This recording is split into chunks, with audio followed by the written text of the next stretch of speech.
যারা অন্যের video copy করে এবং কি ছাড়ে তাদের জন্য কি বলবেন? তাদের জন্য শেষ প্রশ্ন হচ্ছে তারা সুন্দর করে এই অনলাইন প্ল্যাটফর্মটা সালাম দিয়ে আস্তে আস্তে বের হয়ে যাবেন।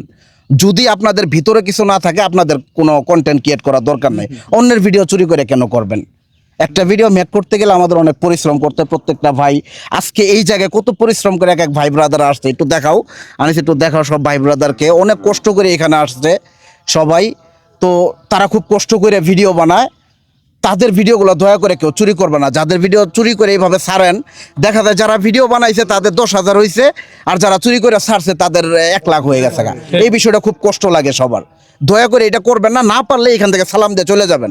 আর যদি অনলাইন প্ল্যাটফর্মে কাজ করতে চান, ভালো কাজ করবেন, সমস্যা নেই, আমরা আছি, আমরা সাপোর্ট করবো। সেই সাপোর্ট করলে সাপোর্ট পাবেন, ফলো করলে পাবেন, এগুলা না, এগুলা থেকে আমাদের দূরে থাকতে হবে।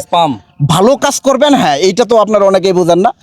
ভালো কাজ করবেন ইনশাআল্লাহ। ফেসবুক অ্যালগরিদম এমন সিস্টেম করে দেয়, সেগুলো তো আপনারা জানেন না অনেকেই। আপনার ভালো ভিডিও সাজেস্ট করে ওরাই উপরে সামনে নিয়ে যাব।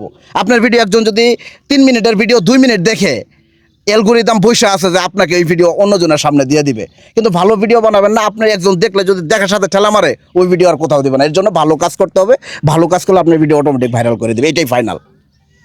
সবাই ভালো থাকবেন, সুস্থ থাকবেন। আশা করি নেক্সটে আমরা জামালপুরের সকল কন্টেন্ট ক্রিয়েটর যারা রয়েছেন তাদের সাথে একত্রিত হব ইনশাআল্লাহ। ইনশাআল্লাহ।